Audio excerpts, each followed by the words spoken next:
Le policier chargé de l'enquête sur l'attentat contre le magazine satirique Charlie Hebdo s'est suicidé. S'agit-il dans ce cas présent d'une coïncidence ou d'un fil rouge?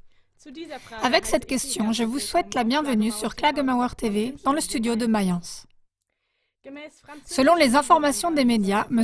Elric Fredoux, 45 ans, l'officier de police chargé de l'enquête sur l'attentat contre le magazine satirique Charlie Hebdo, s'est suicidé justement la nuit après l'attentat terroriste, donc la nuit du 7 au 8 janvier 2015. Un représentant du syndicat des policiers a dit que depuis longtemps déjà, M. Fredoux souffrait de dépression. On n'en sait pas plus pour le moment.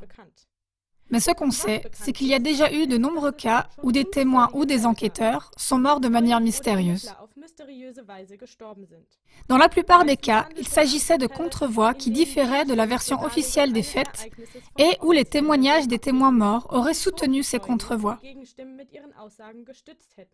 Dans ces cas précis, s'agit-il vraiment, pour les morts mystérieuses d'enquêteurs ou de témoins, d'une simple accumulation de coïncidences? Ou pourrait-il s'agir quand même d'une élimination prévue de témoins parce qu'ils en savaient trop? Nous, à CLA TV, nous avons suivi cette piste et nous avons rassemblé les événements les plus importants pour vous. Premièrement, les faits et la version officielle. Deuxièmement, les contre-voix qu'on accuse souvent de théories de conspiration. Et troisièmement, les témoins et les enquêteurs qui ont trouvé la mort de manière mystérieuse dans les cas en question. Jugez vous-même s'il peut s'agir ici d'une accumulation de coïncidences ou éventuellement quand même d'une élimination prévue de témoins. Pour ne pas être trop long, nous nous abstenons d'une argumentation détaillée qui peut être vérifiée toutefois dans les sources citées. Dans ces sources, les indications sur les suicides mystérieux et d'autres causes de mort plusieurs fois mentionnées sont prouvées dans leur contexte. Fait. Le cas Dutroux. En 1986, déjà le Belge Marc Dutroux avait été arrêté pour le détournement et l'abus de 5 jeunes femmes entre 12 ans et 19 ans. En 1992, Marc Dutroux a été libéré de prison avant l'heure.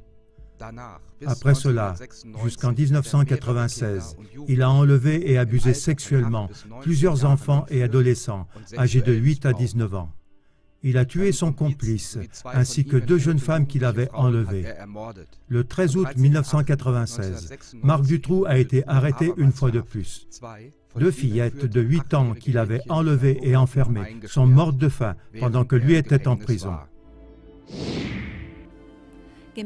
Selon le dossier d'enquête du procureur, Marc Dutroux ne serait pas un tueur isolé, mais il ferait partie d'un réseau international de pédophilie et de pédopornographie.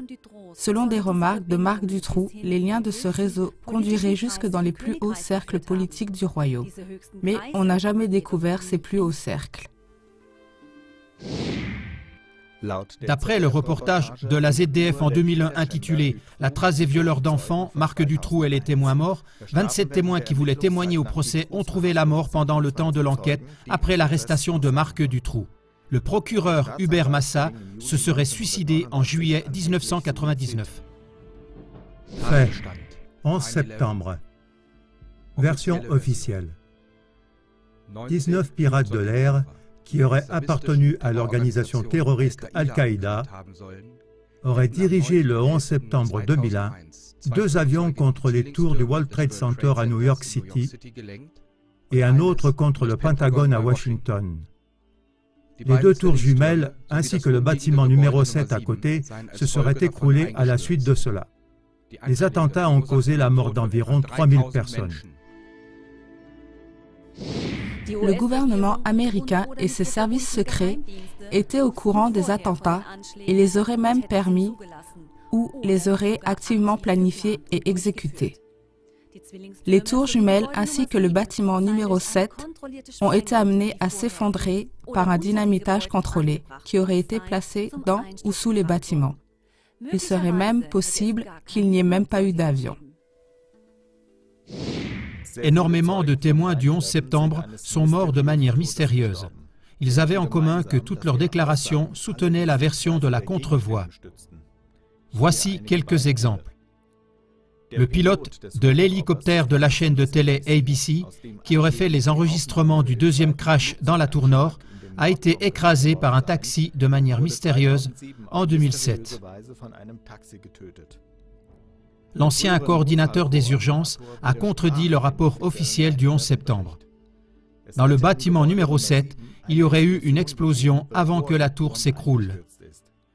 Jennings est mort en 2008 de façon mystérieuse. Un des concierges du World Trade Center fait état d'explosion dans une des tours. Il se serait suicidé. Une plaignante qui a perdu son mari le 11 septembre est morte lors du crash mystérieux d'un avion le 12 février 2009. Un avocat bénévole des victimes du 11 septembre est mort le 28 avril 2009 lors du crash de son avion monomoteur. Fait. Le cas Jörg Haider. La version officielle. Le politicien Jörg Haider est décédé dans la nuit du 11 octobre 2008 lors d'un accident de la circulation. Il était fortement alcoolisé et avec une vitesse excessive, il a fait une sortie de route et s'est écrasé contre un poteau en béton. Il s'agissait d'un attentat. Le rapport d'autopsie n'a pas constaté de présence d'alcool dans l'estomac. Stefan Petzner, le confident et attaché de presse de Jörg Haider, a dévoilé que Haider possédait des informations explosives sur le cercle de la haute finance, en rapport avec les réseaux d'énormes banques internationales du système financier. Manfred Dörfler, le commissaire de l'époque, se serait suicidé le 11 octobre 2013, comme par hasard 5 ans après, jour pour jour. Il aurait eu des problèmes psychologiques. La mort du commissaire aurait carrément été classée comme secret d'État. Fait. Le cas Natascha Kampusch. En 1998, la jeune Autrichienne, alors âgée de 10 ans, a été enlevée à Vienne par Wolfgang Priklopil et elle a été détenue dans la maison de celui-ci pendant plus de 8 ans. Kampusch a réussi à s'échapper en 2006. Après cela, Priklopil s'est suicidé. Priklopil n'était pas un criminel isolé, mais il avait des contacts dans les milieux sadomasochistes ou pédophiles. Priklopil ne s'est pas suicidé, mais il a été assassiné. L'enquêteur en chef Franz Kröll se serait suicidé le 25 juin 2010. Cela a été démenti entre autres par son frère.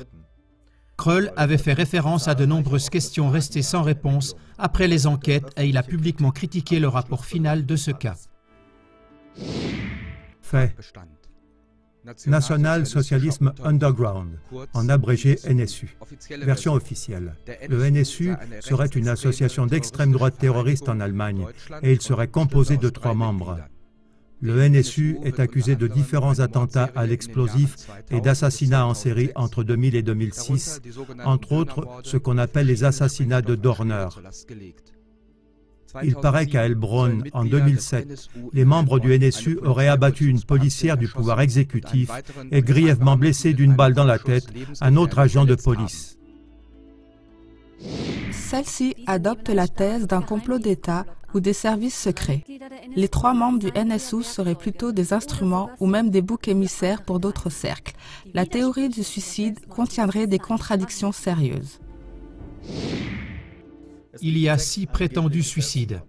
Les 2 premiers suspects, Uwe Mundlos et Uwe Bonnard, un membre terroriste des structures clandestines, Florian Heilig, prêt à témoigner, et 3 officiers de police supérieure de Thuringen. Un 7e témoin important serait mort du diabète en avril 2014 à l'âge de 39 ans. On dit de celui-ci, entre autres, qu'il aurait financé le NSU comme agent de liaison. Attentat terroriste du 7 janvier 2015 contre le journal satirique Charlie Hebdo à Paris. 2 combattants terroristes masqués ont pénétré dans les bureaux de la rédaction du journal. Ils ont tué 11 personnes et dans leur fuite, ils ont assassiné un agent de police. Version officielle. C'était une attaque terroriste islamiste. Et plus tard, les auteurs auraient avoué être rattachés au réseau terroriste Al-Qaïda au Yémen. Le 9 janvier, les 2 auteurs ont été abattus. Un prétendu 3e auteur a été abattu par les forces de sécurité pendant l'assaut du supermarché juif.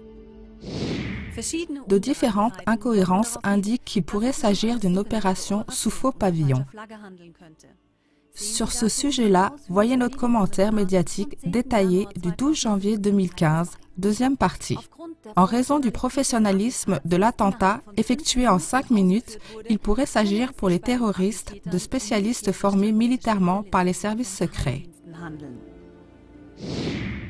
Le commissaire chargé de l'enquête sur l'attentat, Elric Fredou, 45 ans, se serait suicidé dans la nuit du 8 janvier 2015. Nous n'avons actuellement pas d'autres informations sur ce sujet. Mesdames et messieurs, c'était ici un simple assemblage des cas les plus connus où des enquêteurs ou des témoins possibles ont trouvé la mort de manière mystérieuse. Cette liste n'est pas du tout exhaustive. Si d'autres cas semblables vous sont connus, coopérez et continuez de suivre ce fil rouge et envoyez votre information à Klagemauer TV. Toutes les contributions sont les bienvenues. Très bonne soirée. Guten Abend.